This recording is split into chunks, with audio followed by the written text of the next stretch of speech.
आकाशवाणी में बहुत दिनों तक आपने कार्य किया, कई न्यूज राइटिंग किया, होम प्रोडक्शन और समाज सेवा में लगातार आप बने हुए हैं। अभिनय किया, लेखन किया, कई भोजपुरी फिल्मों में आपने काम किया है।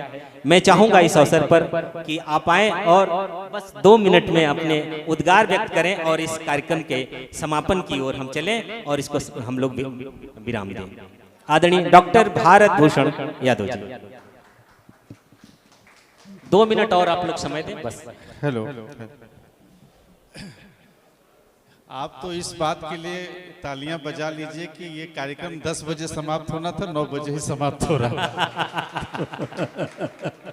तो आप खुश होइए कि ज्यादा समय नहीं हुआ, बल्कि समय से पहले आज खत्म हो रहा है।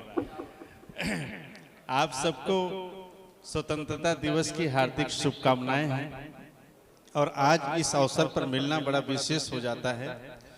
तो ये शायद पहला मौका होगा मुगल सराय में कि भारत की तरफ से भारत के लोगों को स्वतंत्रता दिवस के हार्दिक शुभकामनाएं। क्या बात है, यही तो कविता है, यही कविता है।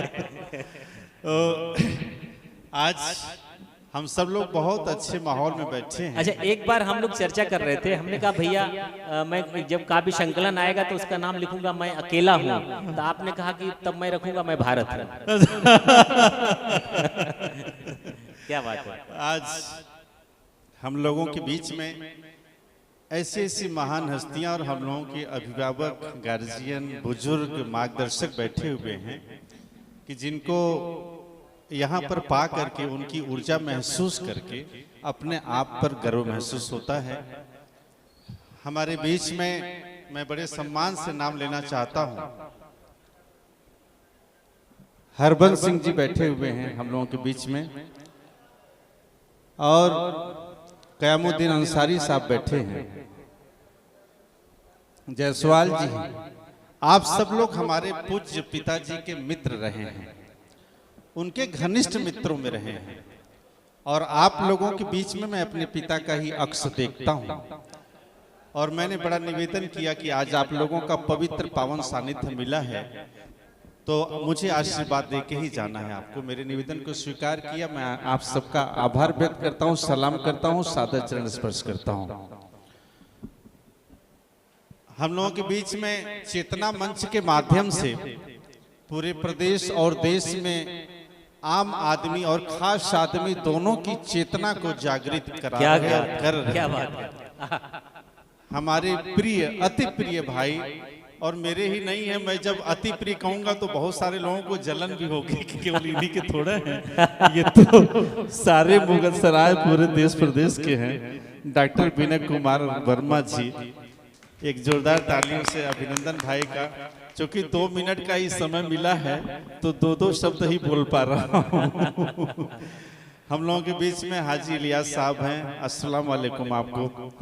और बड़ा गर्व महसूस होता है कि हम लोगों के बीच में एक ऐसा भाई जो चंदौली लोकसभा क्षेत्र के पूर्व प्रत्याशी भी रहे हैं और जनपद के सर्व समाज में बड़े लोकप्रिय हैं, सभी समाज में इनकी बड़ी लोकप्रियता है।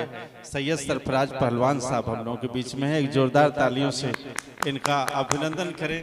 ये सुख दुख में भागीदारी की कला अगर किसी से सीखना हो तो सरफराज पहलवान से सीख सकते हैं। हम लोगों के बीच में भाई संजय जी हैं, पत्रकारिता, क्या बात है, इन्होंने तो बड़ा बदल लिया है, पहले से बहुत स्मार्ट हो गए। संजय जी और हमारे भाई बगल में बैठे पाठक जी बैठे हुए हैं, अक्सर कार्यक्रमों में मुलाकात होती रहती है। छोटा भाई कृष्णा मिश्रा हम लोगों के बीच में है, और ये मेरा सौभाग्य है कि जिस गांव में मैं पैदा हुआ उसी गांव में वो भाई भी पैदा हुआ है। क्या बात है। हमारी जन्मभूमि भी चंदौली जनपद है। शिष्टता और शिष्टाचार की पराकाष्ठा मैं देखता हूँ इस बच्चे के अंदर, युवा कवि भी हैं, बहुत बहुत आभार है। और आज इस कार्यक्रम की जो उपयोगिता है, जब हम लोग किसी भी कार्यक्रम की उपयोगिता पर प्रकाश डालते हैं तो दिनेश चंद्रा सर जब सामने होते हैं तो मुझे लगता है कि उस कार्यक्रम की उपयोगिता और सार्थकता दोनों सिद्ध हो जाती है आपकी उपस्थिति मात्र से। हम सब लोगों की वो बड़े ही मार्गदर्शक हैं, रोल मॉडल हैं हम लोगों के। हम लोगों की ताकत और हिम्मत है वो, हम लोग अपने आप को बड़े गौरवशाली महसूस करते हैं। आभार है आपकी उपस्थिति में हूँ। और मंच संचालन एक बहुत बड़ी कला है, इसको बड़े शिद्दत से समझते हैं हमारे भाई डॉक्टर विनय कुमार वर्मा जी, क्योंकि उनके शब्दों से, उनके संचालन से, उनके साहित्य और उनकी कला, उनकी सिद्धता के साथ हम लोग बहुत एक दूसरे से सीखते सिखाते हैं, एक दूसरे में अक्स देखना शुरू कर देते हैं। तो उसमें से नाम विनय वर्मा जी का और वही नाम हमारे छोटे भाई डॉक्टर सुरेश कुमार अकेला जी का।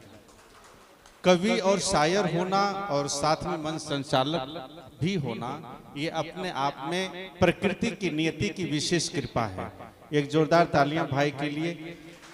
काव्य की और साहित्य की और शायरी की ऊर्जा को जो उन्होंने हरा भरा किया है जनपद चंदौली के साथ साथ पूर्वांचल में, इतने कम समय में ये बड़ा ऐतिहासिक कार्य है और एक इतिहास इन्होंने बनाया है। आने वाली पीढ़ियां और युवाएं, हमारे जो देश के युवा हैं, वो सब सीखेंगे और सुनेंगे तो गर्व महसूस करेंगे भाई सुरेश अकेला के ऊपर। मंचासीन हमारे जितने भी कवि शायर हमारी मातृशक्तियां हैं, सबको प्रणाम है। मनोज मधुर जी हैं, इनकी मधुरता का मैं कायल हूँ। सभी लोगों को प्रणाम करता हूँ। साथियों, आज हम लोगों के बीच में मातृशक्ति बैठी हुई है, एक बीच में और एक इधर मातृशक्ति बैठी हैं। 4-5 हमारी मातृशक्तियां बहनें हैं। मैं चाहता हूं कि इनके लिए एक जोरदार तालियां होना चाहिए आप सबकी तरफ से, क्योंकि इतने समय तक इस कार्यक्रम में सहयोग देना, अपनी उपस्थिति, तो ये बहनें माताओं का विशेष एहसान है इस कार्यक्रम पर हम लोगों के ऊपर। डॉक्टर संध्या यादव जी हम लोगों के बीच में हैं, तलवारबाजी की राष्ट्रीय खिलाड़ी हैं, मूर्तिकार हैं, कलाकार हैं और आकाशवाणी से जुड़ी हुई हैं और आपके बीच में हैं, उनका भी हार्दिक स्वागत है। साथियों, आज 15 अगस्त है, स्वतंत्रता दिवस हम मना रहे हैं और स्वतंत्रता दिवस की जो गाथा है, उस गाथा को नई पीढ़ी तक पहुंचाने में और बताने में सबसे ज्यादा अगर किसी का योगदान रहा है तो वो कलमकार का रहा है, कवियों का रहा है, शायरों का रहा है, लेखकों का रहा है, साहित्यकारों का रहा है। अगर ये न होते तो हमारे इतिहास की बातें ईमानदारी से आप तक नहीं पहुंच पाती। और आज के दौर में, आज के दिन में अगर हम यही संकल्प लें कि जो हमारे कलमकार हैं, साहित्यकार हैं, कलाकार हैं, कवि हैं, इनका जो योगदान है, इनका विशेष सम्मान हम करेंगे, करना चाहिए हम सब लोगों को। ये भी एक संकल्प अगर हम लें तो ये भी राष्ट्र की सेवा है और ये भी हमारी स्वतंत्रता की सार्थकता है। निश्चित। और इसी के केंद्र में हम इस कार्यक्रम में आज मौजूद भी हैं। एक बहुत अच्छे शायर ने एक शेर कहा कि हम तो अभिशापों से भी वरदान जुटा लेते हैं, हम तो अभिशापों से भी वरदान जुटा लेते हैं, गम से भी खुशियों की सामान जुटा लेते हैं। वे जो मनहूस हैं वे रो रो के जीते होंगे, हम तो आंसू से भी मुस्कान। क्या कहना, जिंदाबाद। तो हम भारतवासी हैं, हम तो आंसू से भी मुस्कान जुटा लेते हैं। जाति, धर्म और मजहब की खाई से ऊपर उठ करके भारतीयता के लिए, भारत के लिए जीना, संकल्पित होना उसके लिए, और खास तौर से ऐसे मौके पर कि इस आयोजन में जो सबसे मुख्य भूमिका रही, इस नगर की जो नगर पंचायत प्रमुख हैं सोनू किन्नर जी, यहाँ पर अभी नहीं है लेकिन उनका दर्शन हुआ। हमारे आध्यात्मिक परंपरा में जो अर्धनारीश्वर की परिकल्पना की गई, और अर्धनारीश्वर कहना जितना आसान है उसको जीना उतना ही कठिन है, निश्चित उतना ही मुश्किल है। हालांकि हर इंसान के अंदर आधी स्त्री और आधे पुरुष का अंश होता है, चाहे वो पुरुष हो चाहे स्त्री हो, सबके अंदर आधा आधा हिस्सा प्रकृति की तरफ से समाहित है। लेकिन उसको जीवंत रूप में जीना ये बड़ा कठिन होता है। वो हैं अभी चाहे नहीं है, लेकिन उनकी ऊर्जा और उनकी सूक्ष्म उपस्थिति के साथ ही ये कार्यक्रम हो रहा है, तो उनके लिए भी एक जोरदार तालियां आप सबकी तरफ से होनी चाहिए। मैं आभार व्यक्त करता हूं आप सभी लोगों का कि आप यहाँ पर सब लोग इतने देर तक यहाँ रहे हैं। हम सब लोग प्यार से, मोहब्बत से एक दूसरे का सहयोग करें, साथ दें। कुछ इस तरह की बहुत मुश्किल है जिंदगी की कहानी लिखना, बहुत मुश्किल है जिंदगी की कहानी लिखना, जैसे बहते हुए पानी पर पानी लिखना। बहुत बढ़िया।